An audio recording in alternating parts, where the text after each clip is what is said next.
All right, so I'm going to record. There we go.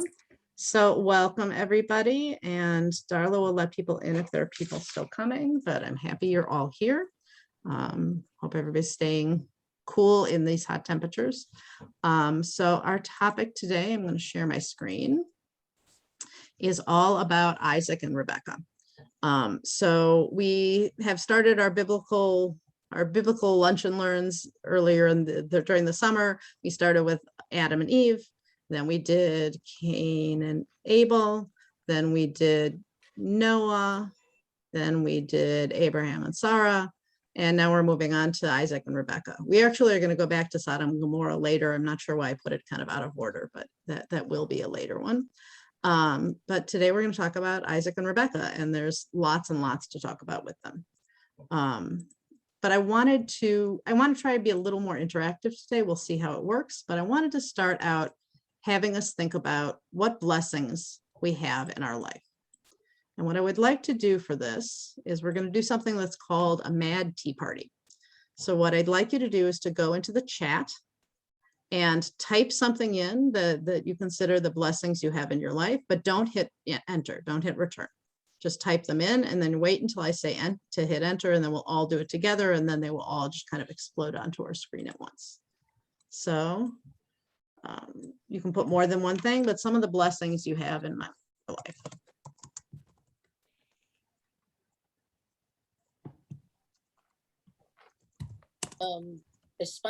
I still have, this meeting is being recorded. Should I click on continue? Yes. So go in your chat, write things that you consider blessings in your life.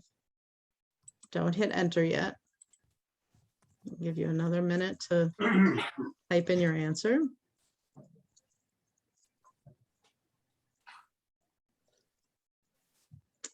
All right, everybody hit enter now.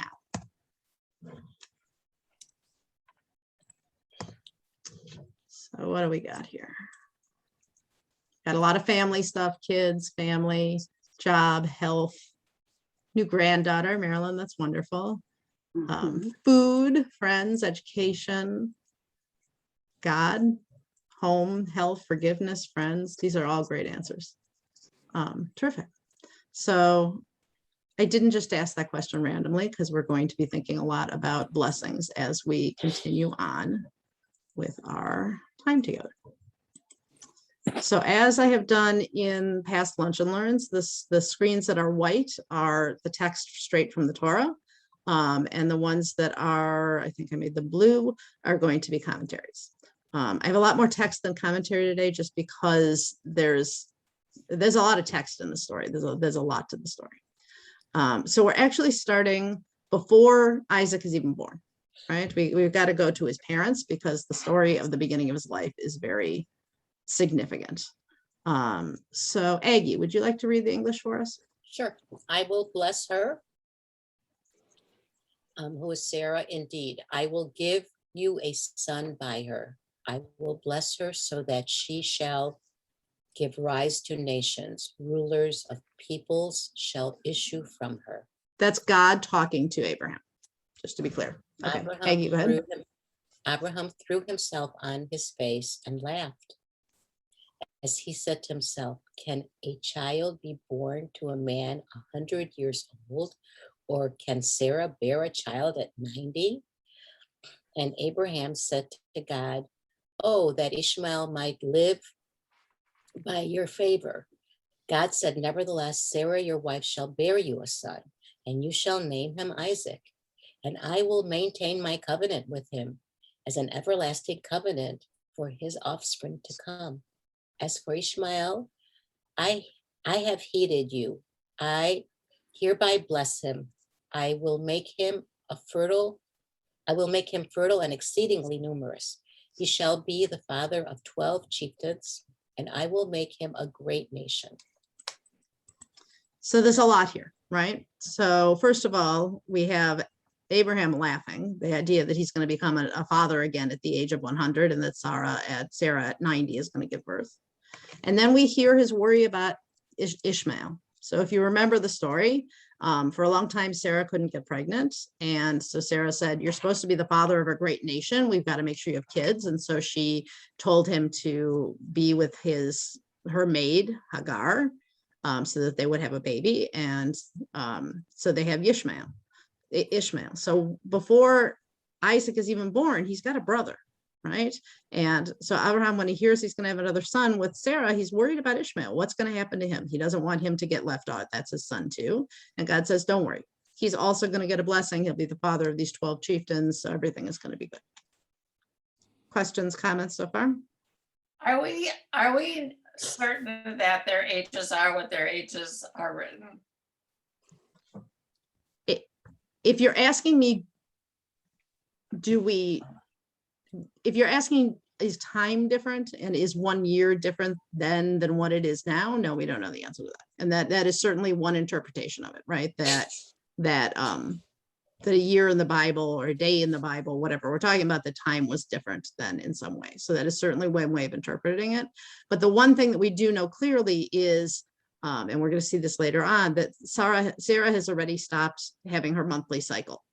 So whatever age she is, she's at an age where she wouldn't be expecting to get pregnant, right? Because she's not menstruating anymore and she's past the age of when she would expect to bear a child. Other questions or comments? Okay, we'll keep going. This is a quick one.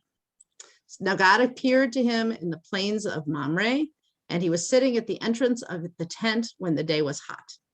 So the important part of this is this happens just after God has commanded Abraham to circumcise himself and all the male members of his household, his son Ishmael, who's like 13 at the time, and his servants, everybody has to be circumcised.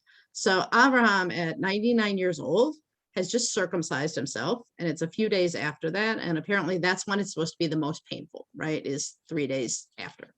And so what is he doing? Instead of laying down inside the tent, he's sitting in the entrance of the tent. So does anybody know why he's sitting there? Why he's sitting there in the entrance? Is he expecting guests? He wants guests. So Abraham, the mitzvah, the deed that he is most known for is hospitality. He loved having guests. And in fact, tradition tells us that his tent had 4 doors. So it was open on all 4 sides so that he would always see guests coming. He loved to welcome guests, and he didn't want the welcome just to welcome them. But we studied in the last class we had that he made souls, right? And what does that mean? He was teaching them about the one God. So he wanted guests and he wanted to teach them about God, and he always wanted to bring people closer. So even though he's suffering and he's just had his circumcision, he's sitting in the heat looking for guests. So this is what Rashi has to say about this. Darla, you want to read to us what Rashi says? Remember, the bold is the quote from the Torah, and then the part under it is Rashi's interpretation. And God appeared to him. God's visit was to the sick, said Rabbi Hama, the son of Hanina. It was the 3rd day from his circumcision, and God came and inquired about his welfare at the entrance of the tent to see whether there were any passerbys whom he would bring into his house. When the day was hot, God took the sun out of its sheath so as to not trouble him from wayfarers. But since God saw that he was troubled that no wayfarers were coming, God brought the angels to him in the likeness of men. So there's a lot here. So first of all, God is demonstrating to us the mitzvah, the value of visiting the sick, right? So Abraham is uncomfortable. He's had the circumcision. God himself comes to visit Abraham to see how he's doing. So it's an example. If God can take time to visit Abraham, then we can take time to visit the sick.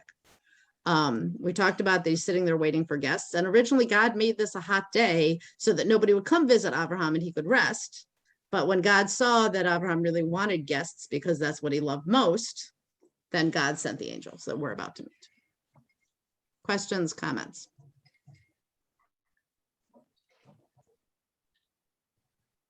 Okay. Marilyn Franklin, would you like to read this part?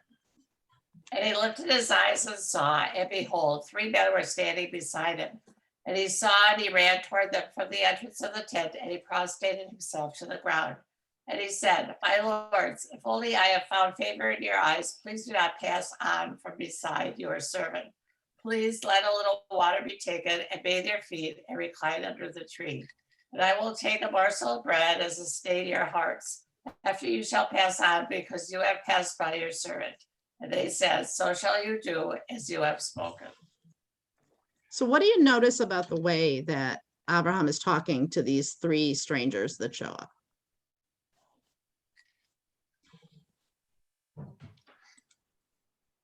He is talking to them as if he's their servant. Right. And that he's there to serve them. And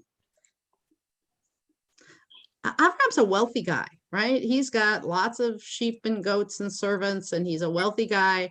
And he runs to do this mitzvah, even though he's 3 days past his circumcision. And he's so anxious to treat them well and treat them kindly. And he acts like he's a servant. He's acting like you're going to be doing me a favor by letting me be hospitable to you.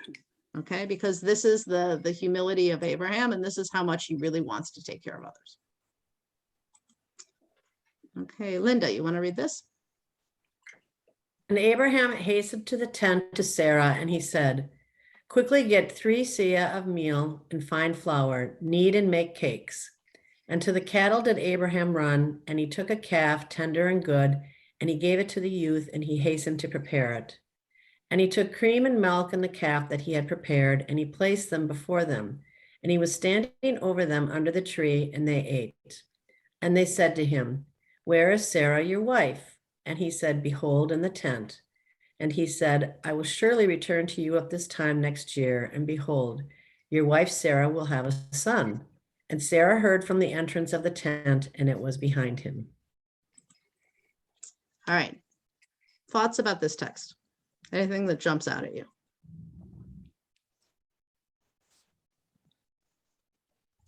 Well, Sarah's in the kitchen preparing the food. She really wasn't meeting the people. Why do you think that is? What? Why do you think that is? Why do you think that Sarah is staying inside the tent instead of coming out?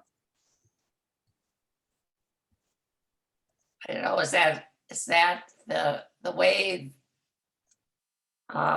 families were at the time as husbands and wives? Or Yeah, it wasn't so much that Sarah was in the kitchen. It's that Abraham would take the responsibility of showing hospitality to men who came to visit. And if there were women who came to visit, it would be Sarah who would be showing the hospitality. And likewise, just like I told you, Abraham was teaching people about to believe in one God, he was teaching the men, and Sarah was teaching the women. So back in those days, if it wasn't your husband, it wasn't somebody in your family, basically the men were sticking together and the women were sticking together. They were kind of had separate worlds. So it's not that what Sarah was doing was less important, right? They both were working to prepare this meal. They both were in the business of hospitality, but the actual visiting together, Abraham was out there because it was the women and the men, sorry. Anything else that strikes you about this text? I don't know, just go ahead. I was going to say the last sentence there, and she heard from the entrance of the tent. I think she was curious as to what they were saying. I mean, she wasn't deeply engrossed in whatever she was doing. It almost sounds like she kind of had an ear open to what was going on. For sure. And that's good because they're looking for her anyway. But yeah, she's definitely listening to what's going on. There's also a lot of, I can't think of the word that I'm thinking of, a lot of honor that's being offered to the angels, quickly, find the best flower, quickly do this, and let's make it special, and let's not just throw, whatever we have in the refrigerator at them. Let's make something special for them. Beautiful. So I think my understanding is that this is the story of Hachnasat Orchim. This is the story of the modeling of how we are supposed to welcome guests. Absolutely. Okay. And 2 levels of it, right? One is that he's hurrying. And the lesson we learn there is that when you have the opportunity to do something good, to do a mitzvah, do it right away. Don't put it off, do it right away. And we see it lots of times in the Torah where one of the patriarchs is running to do a mitzvah. They're running to do good. It's why when you go to a bris, usually a bris is in the morning. right? You're supposed to right away do as quickly as you can. You're supposed to do the mitzvah. And the other is, yes, the hospitality is doing your best and giving your best and sharing your best. And if you think back to the story of Cain and Abel, right, that was the problem with Cain, is that he didn't bring his best. Anything else you notice about this text? Marilyn Carr, were you going to say something before? Well, I look at the cream in the milk and the heat of the day, and they didn't have refrigerators. And then the calf, so he had to kill a calf and then prepare it. And I'm thinking, oh, this would take me hours and that it's milk and meat too, but I just thought of that. And it's kind of, you wonder, she must have had lots of servants, or how did she do this? She for sure had servants, but you also notice that Abraham and Sarah, they're doing this themselves, right? Abraham goes to take the calf and Sarah is kneading the flour, and I'm sure she had help, but they wanted to do this mitzvah themselves, and they don't know these are angels. They just think that they're people. The question of the meat and milk always made me wonder, right? Because they said, even though the laws of keeping kosher were not given yet, they say that the matriarchs and patriarchs did keep those laws. And one interpretation I've read before is that these are angels, and angels don't eat. So they prepare all this food for them, but they're not going to end up eating the non-kosher, meat and milk daily. All right, let's keep going. Darla, you want to read? Now Abraham and Sarah were old, coming on in years.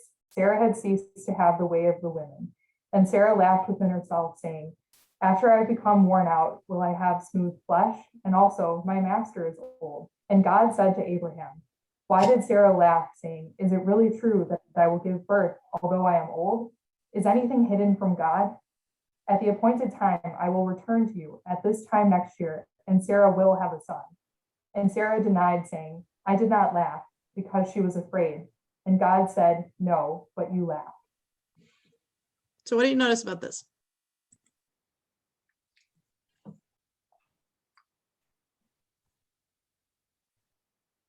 So we already read a couple of verses before that when the angels tell Abraham he's going to have a son, he laughs. So he laughed before Sarah laughs. But here it's God is kind of giving Sarah a hard time. Why did you laugh? Right? So that's kind of interesting. And God has already told us that they were going to name the child Yitzchak, Isaac, which means laughter. So God knew this laughter was coming. So I just find that kind of interesting. Why do you think Sarah denied that she was laughing? Maybe she thought it would jinx her pregnancy or something if she laughed at what God told her. Yep, that makes sense. I think Any other thoughts? I think she just didn't want God to think that she was doubting him or laughing at him. Yep, or ungrateful. Yeah, all those things. Absolutely. Would you laugh if you were in that situation? I would laugh. If somebody told me I was going to have a baby right now, I would laugh. I would be like, not happening. I would laugh. All right. All right. Faye, you want to read? And God remembered Sarah as God had said, and God did to Sarah as God had spoken. And Sarah conceived and bore a son to Abraham in his old age at the time of which God had spoken to him. And Abraham named his son, who had been born to him, whom Sarah had borne to him, Isaac. And Abraham circumcised his son Isaac when he was 8 days old, as God had commanded him. And Abraham was 100 years old when his son Isaac was born to him. And Sarah said, God has made joy for me. Whoever hears will rejoice over me. And she said, who would have said to Abram that Sarah would nurse children? For I have borne a son to his old age. And the child grew and was weaned, and Abram made a great feast on the day that Isaac was weaned. All right. So you got the new baby. You got old parents. They're all happy. They're joyful. His name, like I said, means laughter. So that could be the laughter Sarah did at the beginning. It could be the joy she has for this baby. She waited 90 years to have a baby, so that she must have been very happy. The baby gets weaned according to the Torah when the baby's 2 years old. So there's a celebration for the bris when the baby's 8 days old, and now when the baby's 2, there's going to be another celebration. Marilyn Carr, you want to read? Sure. This is my favorite parsha to chant. I love this one. I can't sing now, but I love singing this one. I love it. It's great. And Sarah saw the son of Hagar, the Egyptian, whom she had borne to Abraham, making fun or like mocking Isaac. And Sarah said to Abraham, drive out this handmaid and her son, for the son of this handmaid shall not inherit with my son, with Isaac. But the matter greatly displeased Abraham concerning his son. And God said to Abraham, be not displeased concerning the lad and concerning your handmaid. Whatever Sarah tells you to do, hearken to her voice, for in Isaac will be called your seed. All right. Thoughts about this text?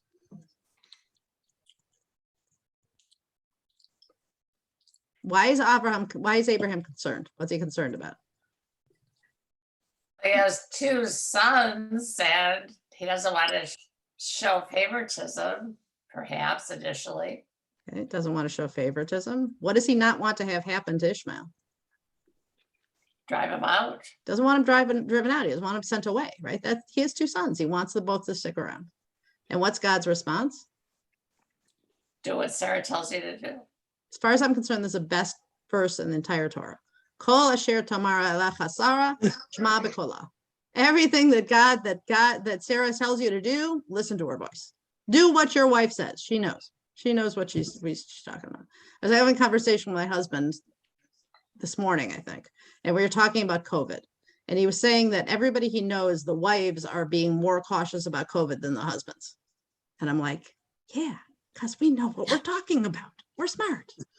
Listen to your wife's voice. Has everybody read? I've lost track. Is anybody who hasn't read? How about that? All right, we'll start again. Marilyn Franklin, will you read? And it came to pass after these things that God tested Abraham, and God said to him, Abraham, and he said, here I am. And God said, please take your son, your only one whom you love, Isaac, and go away to the land of Moriah, and bring him up there for a burnt offering on one of the mountains of which I will tell you.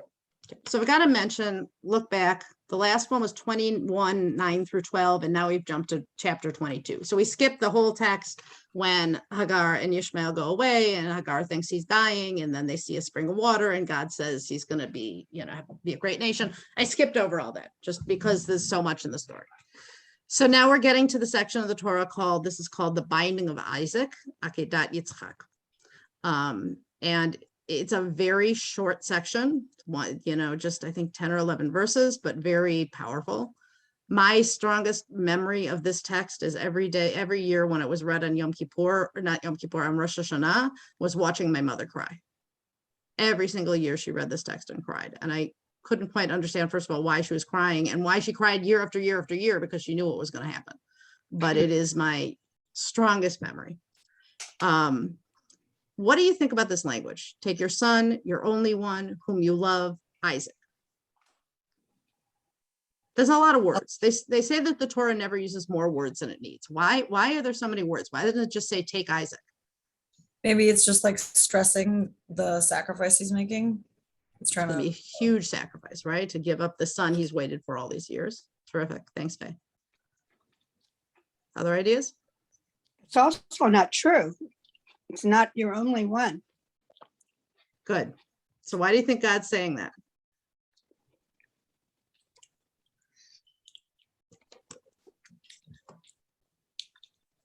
Because he is the one that God wants to be head of, to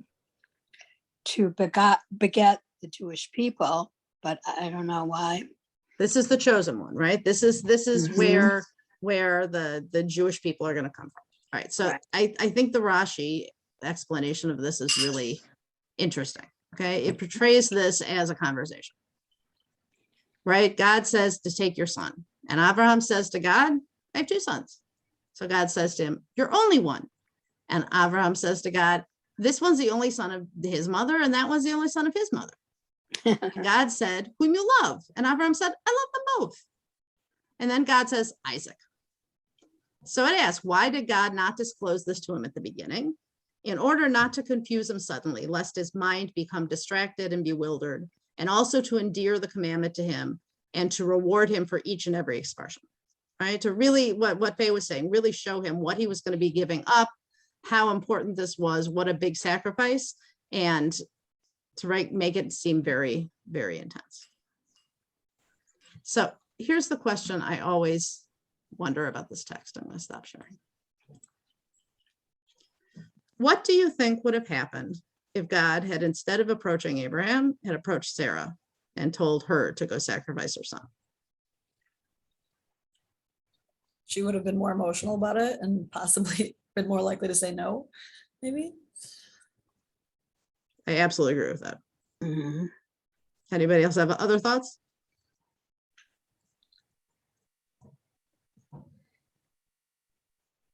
I agree.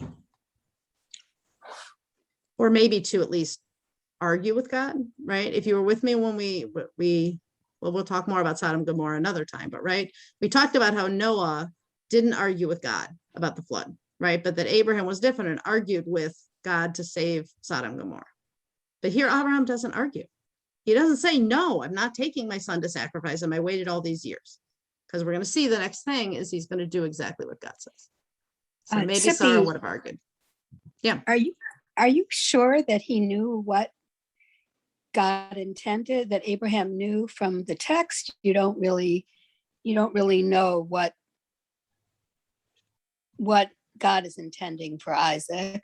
So let's take a look. Okay. Take your son, the only one whom you love, Isaac, and go to Moriah and bring him up there for a burnt offering on one of the mountains of which I tell you. It's even more clear in the Hebrew. V'ha'alehu. V'ha'alehu sham. You should sacrifice him.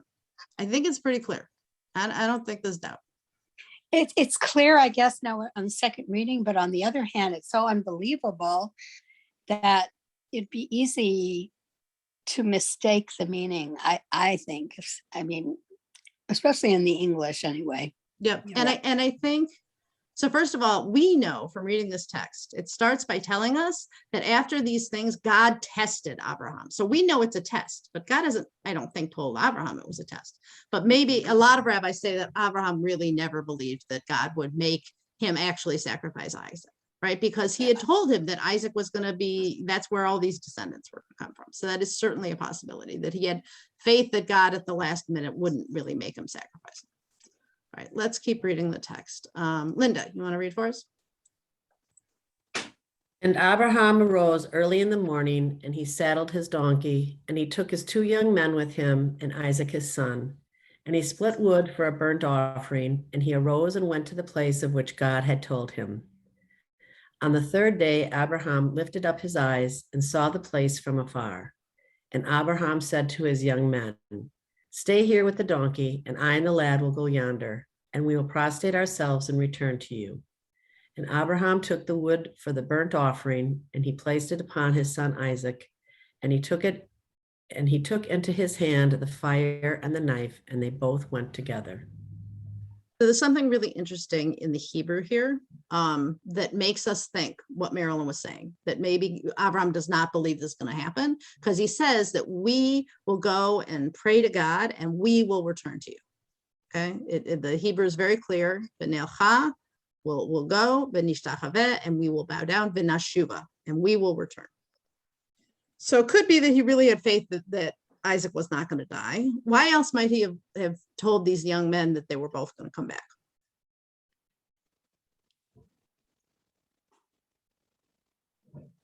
Well, if they knew that that was what was waiting, they might try and stop him from going. Good. So they're worried that they might try and stop him. So that's a real important thing. By the way, one of the things I really misunderstood about this story when I read it as a kid was I assumed that Isaac was a child. But if you go through the chronology of the Torah and you look at it, it's pretty clear that he was about 37 years old. So he's not a little boy. And it always strikes me that Abraham takes the wood and makes Isaac carry it. That Isaac is even carrying the wood up the mountain for his own sacrifice. So what does that say about him, Isaac? And that's one of the big questions I want to ask. So let's read a couple more verses, and I really, really want to talk about that. So thank you for the question.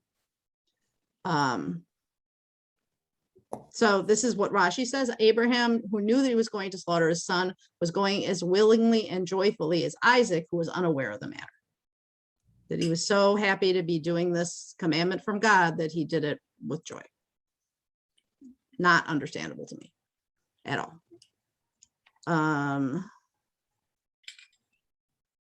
Darla, you want to read this? And Isaac spoke to Abraham his father and said, "My father." And he said, "Here I am, my son." And he said, "Here are the fire and the wood, but where is the lamb for the burnt offering?" And Abraham said, "God will provide for himself the lamb for the burnt offering, my son." And they both went together. So what strikes you about this text?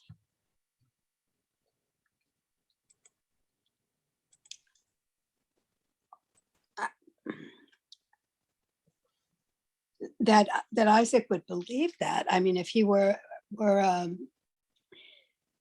it strikes you that there's something about Isaac that if he would believe that, because where they are in the middle of the wilderness, and he would know if he was, that lambs don't just appear. I don't know. It's telling us something about Isaac. I don't exactly know what. But do about you think he understands at that moment that he is the sacrifice?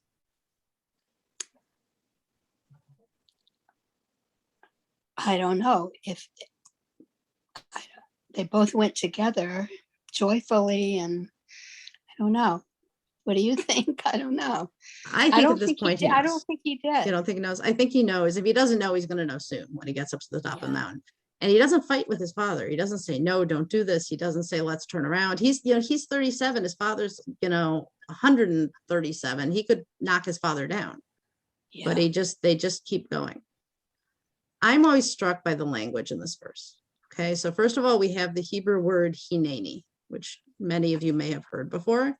Hineni literally means "here I am," but it's not just, "Oh, I'm over here." It's not about directionality, right? Like here I am in space. It's like, here I am to do whatever you need me to do. I am fully present and listening. I'm here to do what you want. And it always strikes me here that Abraham keeps talking about Yitzchak as my son. Here I am, my son. So it's just stressing this relationship to them. So between them, I think this must be horribly painful for Abraham. Even though it says he's walking joyfully, I still think it must just be breaking his heart. And don't you think he would have wondered, because he's so faithful and has really been so faithful to God, that why would he need this test? Why would he, at the age of 100 and whatever, why would God test him again? If it were happening to me, I would wonder, gee, I've been so faithful. I've done so many things. And why am I being tested like this? I would feel betrayed a little, I think. And it's amazing that Abraham doesn't, right? That's what's Right. amazing about him. He just goes Right. and does and trusts. His faith must be so deep.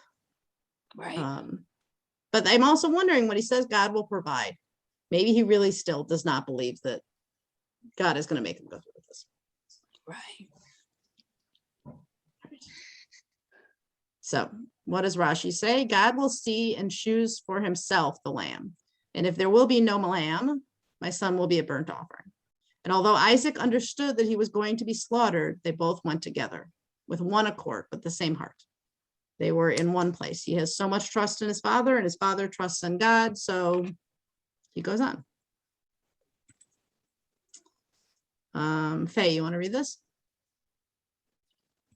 And they came to the place of which God had spoken to him. And Abraham built the altar there and arranged the wood. And he bound Isaac his son and placed him on the altar upon the wood. And Abraham stretched forth his hand and took the knife to slaughter his son. And an angel of God called to him from heaven and said, "Abraham, Abraham." And he said, "Here I am."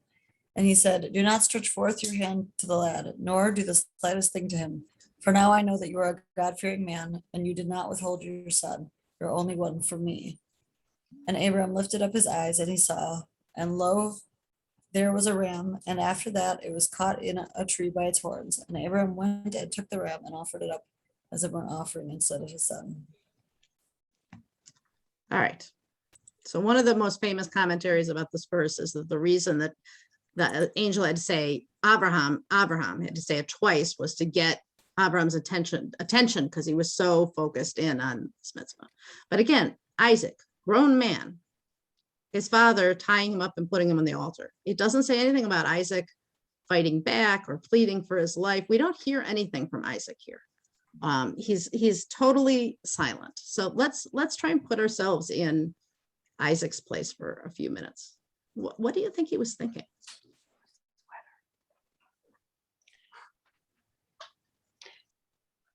I think he was respectful of his father. But I would think his confidence in his father was a bit shaken. I mean, even if he knew what was happening, I think maybe he thought differently about his dad. I don't know. I think his confidence in him might have been altered. Should have been. And this is one of the things I want us to think about as we go on, is what this did to Isaac's relationship with his father after this. Where does that go after this happens? Isn't there a commentary that they never spoke again? At least we don't have any evidence of them speaking in the Torah. And I don't know which commentary it was, said they never spoke again. So that does tell us Isaac really did understand. But it conflicts with going joyfully. I mean, there's so many conflicting things. So again, I asked the question, what was Isaac's temperament? What was his mental standing? I mean, he seemed so unlike anyone else that would happen to would do. And we're not told that it was faith-based, like with Abraham. We don't really, unless it's just that he trusted his father so much. So the betrayal would be even more so, I don't know. It's hard to understand. It's a very hard text to understand. Very, very, very hard. Let's go a little farther because I want to get to a couple of things that you were both saying. Okay. So this is what so Abraham sacrifices the ram. And by the way, the reason we read this on Rosh Hashanah, or one of the reasons, is because the ram's horn is the shofar that we blow on Rosh Hashanah. And it's supposed to remind God, hey, Abraham almost made this sacrifice, the greatest sacrifice you should ask for his merit, judge us favorably in the coming year. So what happens? Abraham returns to his young men, and they arose and they went together to Beersheba, and Abraham remains in Beersheba.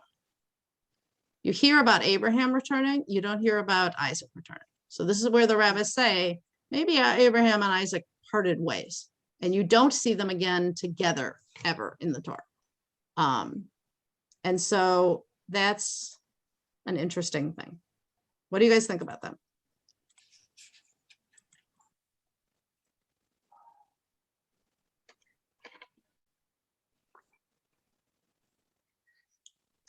All right, well, so here's a question I want to ask. I just lost the button to share this. Here we go.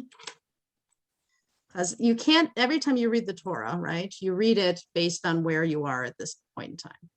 And so when I read this, I was thinking about how this must have been a trauma for Isaac and wondering about how it affected him psychologically. And then it just makes me think about the multiple traumas that people are going through right now with COVID and how it's going to affect us as, God willing, at some point COVID ends or gets lessened, how we are going to deal with the trauma, how Isaac dealt with this trauma.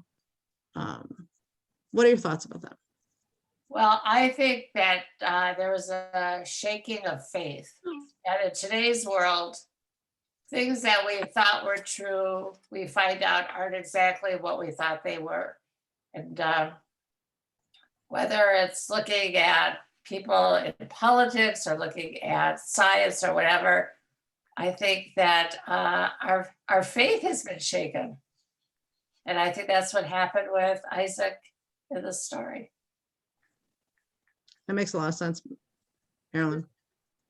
And then the question would be, what happens to that faith? Does Isaac get that faith back? How does he retain it? What happens post-trauma? Is there post-traumatic stress disorder? Is there post-traumatic growth?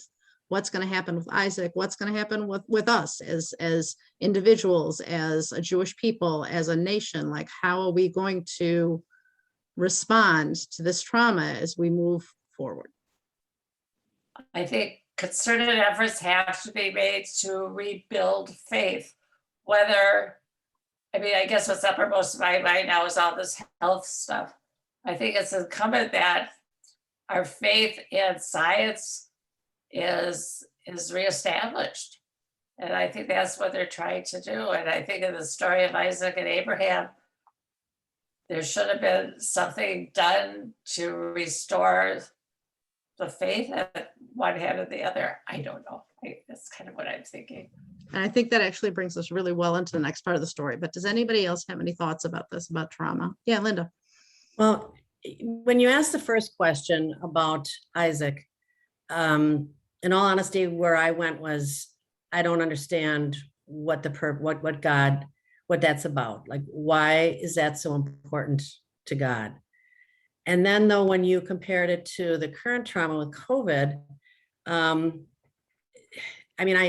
guess I'm having a hard time seeing them as comparable. I still don't really understand the first one, but with COVID, to me, that I don't see that at all as something God imposed. I see that more as circumstances of modern life.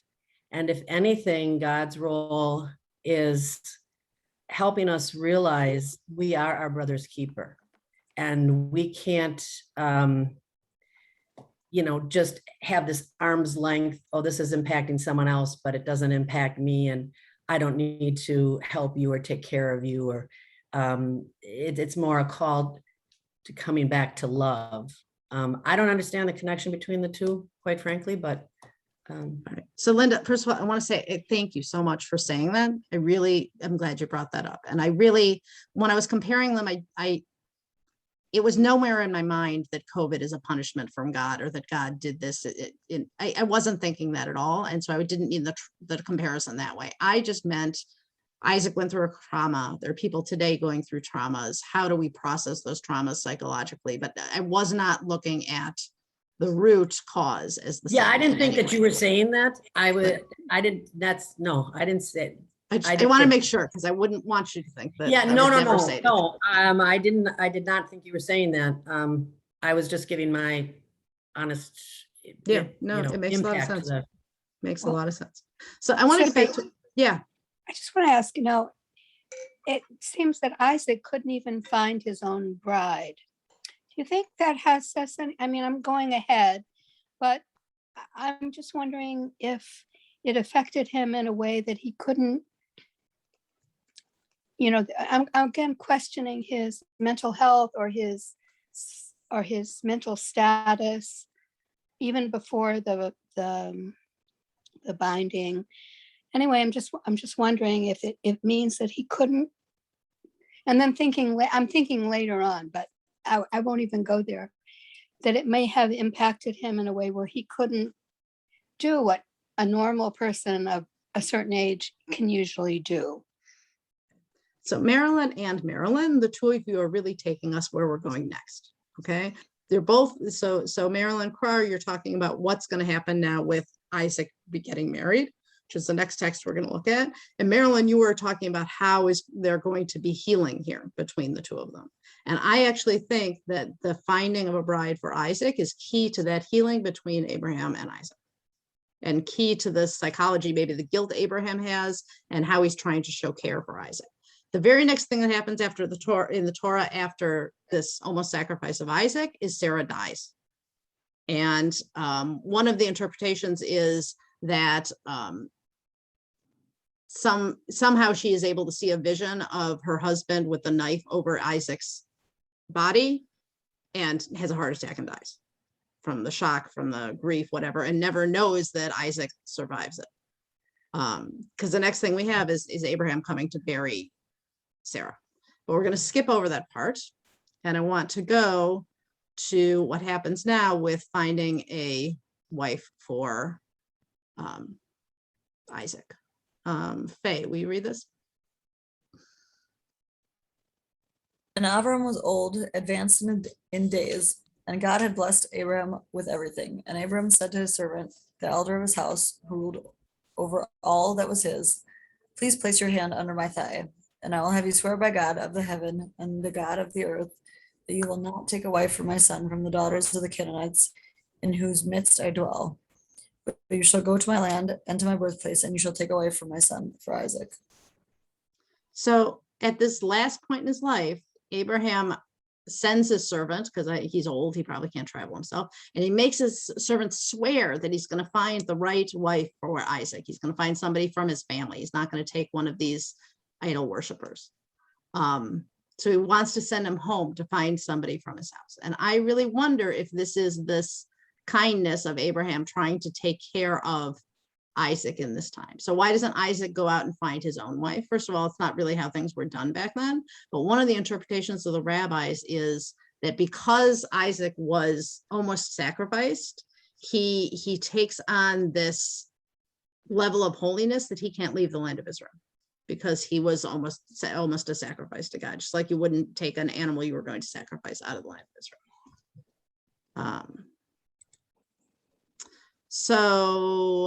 Aggie, you want to keep reading?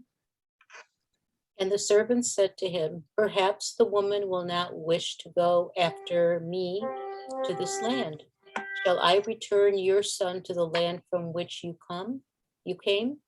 And Abraham said to him, beware lest you return my son back there. God of the heavens, who took me from my father's house and from the land of my birth, and who spoke about me, and who swore to me, saying, to your seed will I give this land. God will send his angel before you, and you shall take a wife for my son from there. And if the woman will not wish to go after you, you will be absolved of this, my oath. Only do not return my son back there. Okay, so we don't know exactly what Abraham and Isaac's relationship is now, but Abraham does not want his son going back to live in the pagan land, right? He's in the land of Israel. This is where God has promised him that this is his land and that he's going to inherit this land, and he wants Isaac there. But on the other hand, he wants somebody from his family that he can trust to be the one to marry Isaac. It's a really long one. And the servant placed his hand on the thigh of Abraham, his master, and he swore to him concerning this matter. And the servant took 10 camels of his master's camels, and he went, and all the best of his master was in his hand. And he arose and went to Aram Nahariah, to the city of Nahor. And he made the camels kneel outside the city, because the well of water at evening time, at the time of the maidens go out to draw water. And he said, O God, the God of my master Abraham, please cause it to happen to me today and perform loving kindness with my master Abraham.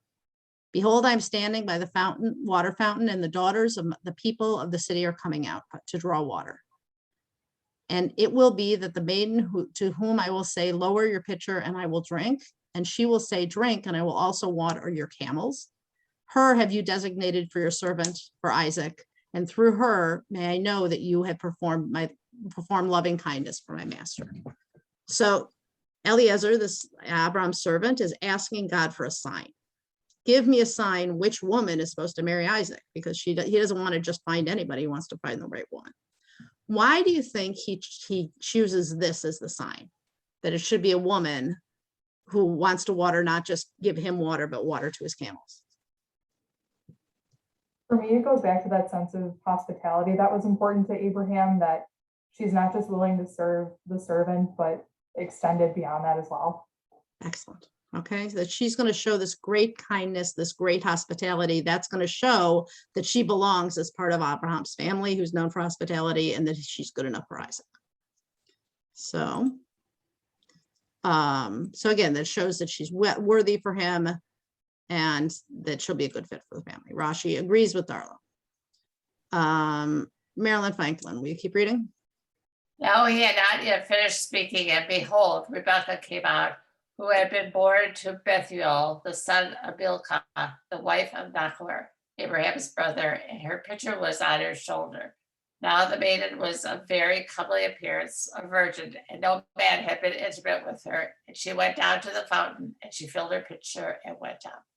And the servant ran toward her, and he said, "Please let me sip a little water from your pitcher." And she said, "Drink, sir." And she hastened and lowered her pitcher to her hand, and she gave him to drink. And she finished giving him to drink, and she said, "I will also draw for your camels until they will have finished drinking."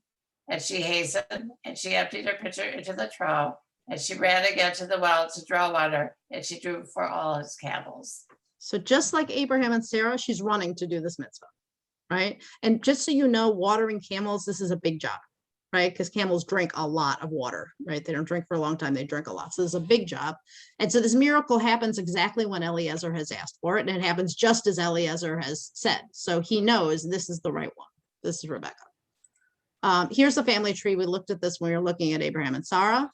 Okay, so we've got this here. So we know that, my annotation here.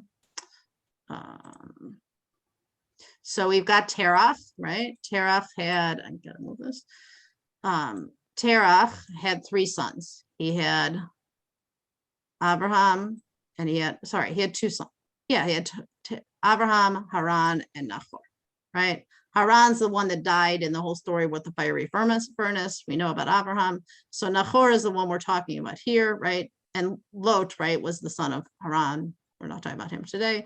Nahor married Milcah. They had a son named Bethuel, and Bethuel had a son named Laban. And he had a daughter named Rivka.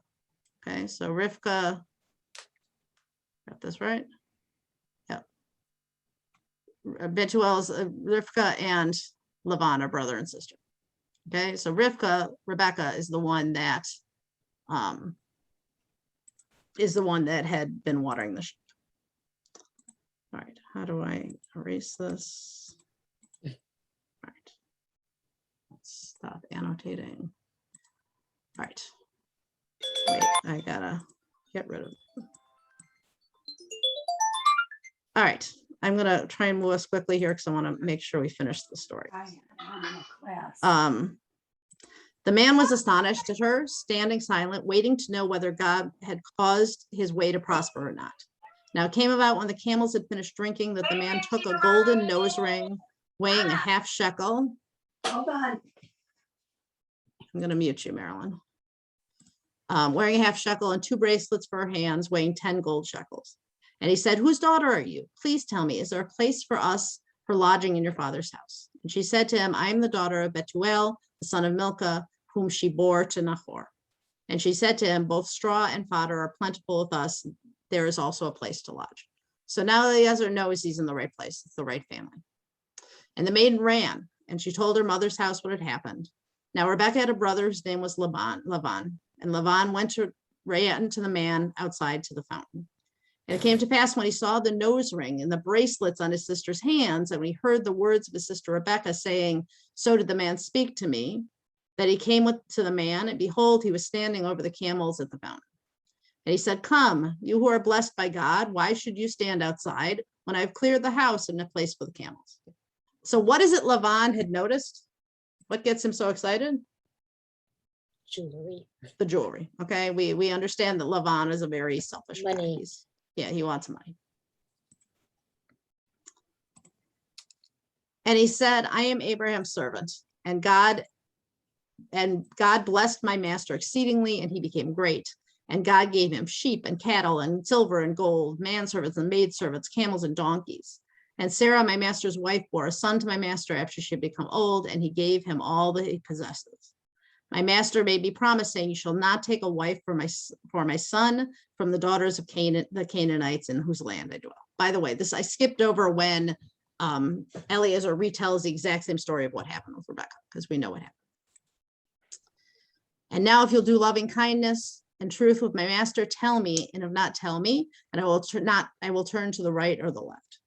And Laban, and Bethuel answered and said, the matter is emanated from God. We cannot speak to either good or bad. So they're not saying yes or no, you can take Rebecca. They're saying it's coming from God. We aren't the ones to judge it. So that's what Rashi says. But Laban, he answers first, the brother, because he's wicked and he's selfish. So they can't really contradict God. Sorry, I'm moving fast. Behold, Rebecca is before you. Take her and go, and let her be a wife for your master's son, as God has spoken. Now it came to pass when Abraham's servant heard their words that he prostrated himself on the ground to God. And the servant took out silver articles and golden articles and garments. He gives her a bunch of kisses, a bunch of gifts. Sorry, they drank. They said, "Let me go. I want to take her." And they're like, at first, no, let her stay a year or two, and then she's going to go. And he says, "No, don't delay me. God made me promise. I got to go to my master." And they say, "Let's ask her." So they ask Rebecca, and she says, "I will go." So this is where we learn you can never force somebody to marry a girl to marry a boy against her will. She went with her nurse, and they gave her a blessing. This is the last part I really wanted to get to. Rebecca and her maidens arose and rode on the camels, and they followed the man, and the servant took Rebecca and left. Now Isaac was on his way coming from Beer Lahai Roi, and he dwelt in the land of the south. And Isaac went forth to pray in the evenings. This is the origin of Mincha, the afternoon service. And he lifted his eyes and saw, and behold, the camels were approaching. And Rebecca lifted her eyes, she saw Isaac, and she let herself down from the camel, and she said to the servant, "Who is that man walking in the field toward us?" And the servant said, "He is my master." And she took the veil and covered herself. So she became modest. And the servant told Isaac all the things he had done. And Isaac brought her to the tent of Sarah, his mother. And he took Rebekah, and she became his wife. And he loved her. And Isaac was comforted for the loss of his mother.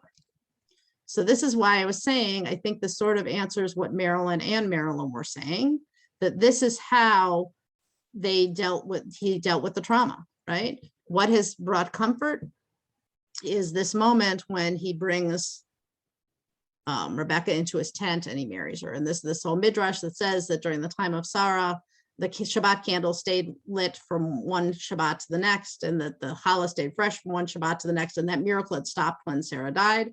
And it happened again once he married Rebecca, that somehow this brings comfort.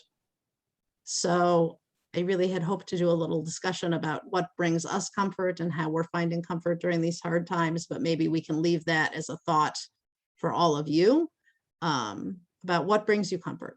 Right, Isaac found comfort from finding his wife, and he took her into the same tent where his mother had lived, and this brought him comfort. Where do we find our comfort today, and how do we deal with whatever the traumas or difficulties are in our lives so that we can deal with trauma? So I guess we have to leave it with that question, and we'll hear more about Isaac when we get into the story of Jacob, because we have Rebecca and Isaac having a child. Any last thoughts or questions or comments? When is the next class? You have another one yet before? Yeah, we are jumping till October. I do not have any more lunch and learns until October because we got the holidays coming. But I do want to mention real quickly that August 24th is our back to school teacher professional development. It's going to be on Zoom at 7:00 in the evening.